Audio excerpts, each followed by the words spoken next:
Salam, Assalamualaikum warahmatullahi wabarakatuh. Om Santi Santi Om, Namo Buddhaya, Salve, salam kebajikan, salam guru penggerak.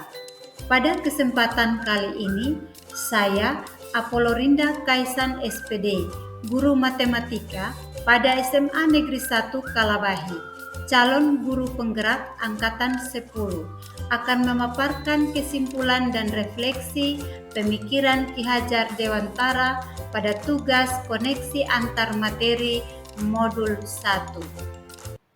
Saya akan merefleksi diri saya melalui pertanyaan-pertanyaan berikut. 1. Apa yang saya percaya tentang murid dan pembelajaran di kelas sebelum saya mempelajari modul 1.1? 2. Apa yang berubah dari pemikiran atau perilaku saya setelah mempelajari modul ini? 3. Apa yang dapat segera saya terapkan lebih baik agar kelas saya mencerminkan pemikiran Ki Hajar Dewantara? Saya percaya tentang murid dan pembelajaran di kelas sebelum saya mempelajari modul 1.1, bahwa yang pertama, guru mendominasi pembelajaran atau teacher center. Dalam pembelajaran saya, lebih banyak berceramah dan siswa hanya duduk, diam, dan mendengarkan. Yang kedua, pembelajaran berfokus pada ketercapaian materi dan KKM, atau lebih mengutamakan aspek kognitif anak. Padahal, saya lupa bahwa kalau pendidik bukan hanya mentransfer ilmu saja, tapi sebenarnya ada aspek lain yang harus diperhatikan dalam belajar. Yang ketiga, guru kurang memahami karakteristik anak. Saya cenderung menyamaratakan kemampuan anak dengan melakukan pembelajaran yang sesuai dengan zona nyaman saya tanpa memperhatikan perbedaan anak. Yang keempat, yang menjadi fokus utama saya adalah suasana kelas yang tenang, tertib, dan anak-anak yang memahami materi. Yang kelima, siswa pasif dan motivasi belajar siswa rendah. Memang saya sering merasakan ketika menjelaskan materi, mereka lesu dan tidak bersemangat. Ketika saya tanya, apakah ada pertanyaan? Mereka diam saja. Berikut adalah gambaran bagaimana suasana kelas saya sebelum saya mempelajari modul 1.1. Pada potret ini terlihat jelas bahwa pembelajaran berpusat pada guru. Satu-satunya sumber informasi adalah guru, karena guru sudah menghafal semua materi ajarnya, sehingga tidak memerlukan sumber pengetahuan yang lain. Sedangkan untuk siswa hanya diam, duduk manis dengan tenang, dan mendengarkan saja materi yang diajarkan. Mungkin saja sebatas mencatat hal-hal penting yang disampaikan oleh guru. Sedangkan untuk penilaian ini cukup dengan memberikan beberapa soal untuk dikerjakan siswa, kemudian dikumpulkan pada selembar kertas untuk dinilai oleh guru. Jadi penilaiannya hanya mengutamakan aspek kognitif saja. Setelah mempelajari modul 1.1, yang berubah dari pemikiran atau perilaku saya antara lain merubah pemikiran saya bahwa 1. Guru bukan merupakan satu-satunya sumber belajar. Apapun yang berada di sekitar kita bisa menjadi sumber belajar anak. Anak bebas memilih sumber apa dan dari mana yang akan mereka gunakan untuk belajar. Tugas guru adalah menuntun, mengarahkan mana yang baik dan yang tidak baik. Yang kedua, pembelajaran berpusat pada anak.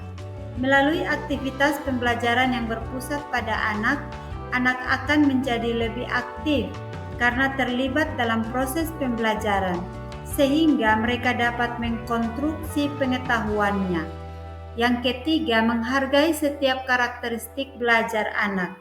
Saya lebih menghargai bahwa anak terlahir berbeda. Setiap anak memiliki keunikannya masing-masing. Saya sadar dengan adanya perbedaan ini akan menjadikan pembelajaran lebih berwarna. Bagaimana sebagai seorang pamong, saya harus mampu menuntun anak-anak sesuai kodratnya. Yang kedua, selain itu setelah mempelajari modul 1.1 ini juga dapat merubah perilaku saya. Antara lain, 1. Seorang guru harus dapat mengemas pembelajaran secara menarik agar motivasi belajar meningkat. Dalam pembelajaran, seharusnya seorang guru dapat memerdekakan siswa.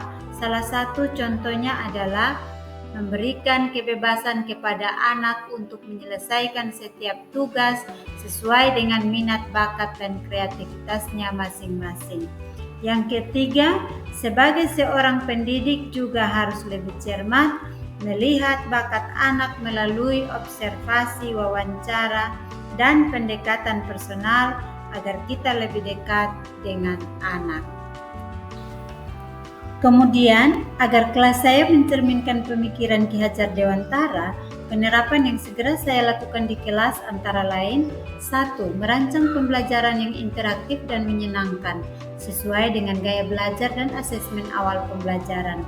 Yang kedua, menerapkan pembelajaran berbasis kearifan lokal dan budaya setempat. Hal ini penting untuk kita terapkan pada anak-anak saat ini. Mengingat perkembangan iptek, banyak sekali anak-anak yang hilang nilai-nilai budayanya. Di sini saya sebagai pendidik memberikan penerapan materi terhadap kehidupan sehari-hari anak, sesuai dengan kearifan lokal, budaya setempat. Yang ketiga, menerapkan konsep merdeka belajar dan mengintegrasikan setiap pembelajaran dengan pencapaian profil pelajar Pancasila. Konsep merdeka belajar mengajarkan kita bagaimana seorang pendidik dapat memberikan kebebasan kepada anak untuk dapat bereksplorasi atas pengetahuannya agar mampu menghasilkan ide-ide kreatif dan inovatif dari mereka. Yang keempat, pembelajaran yang mengutamakan aspek budi pekerti. Pembiasaan-pembiasaan baik akan saya teladankan kepada siswa tentang bagaimana mereka bersikap agar menjadi pribadi yang lebih baik. Yang kelima, tidak lagi menuntut tetapi menuntun. Guru harus berperan sebagai among dalam penerapannya di kelas sesuai dengan pengajaran dan pendidikan dari Ki Hajar Dewantara. Kita dapat menerapkan pola ASI, ASU, dan ASA. Yang keenam, menerapkan pendidikan yang sesuai dengan kodrat alam dengan kodrat zaman. Sesuai dengan pemikiran Ki Hajar Dewantara bahwa kodrat anak adalah bermain, dan saya akan menginterpretasikan permainan dalam pembelajaran agar suasana kelas menjadi menyenangkan. Yang ketujuh, di akhir setiap pembelajaran harus selalu dengan refleksi sebagai bahan perbaikan untuk pembelajaran selanjutnya. Kesimpulan yang dapat saya sampaikan yaitu dasar-dasar pemikiran Ki Hajar Dewantara harus segera kita terapkan baik dalam pembelajaran di kelas maupun di sekolah. Antara lain, 1. Pendidikan adalah menuntun anak sesuai dengan minat dan bakatnya. 2. Pendidikan bukan hanya ilmu akademis saja, namun perlu penanaman budi pekerti yang baik. Yang ketiga, pendidikan sebenarnya adalah berhamba pada sang anak. Demikianlah pemaparan saya tentang koneksi antar materi pemikiran filosofi Ki Hajar Dewantara. Mohon maaf jika ada salah kata dalam penyampaian. Salam dan bahagia. Salam. Assalamualaikum warahmatullahi wabarakatuh. Om Santi Santi Om. Namo Buddhaya. Salve. Salam kebajikan.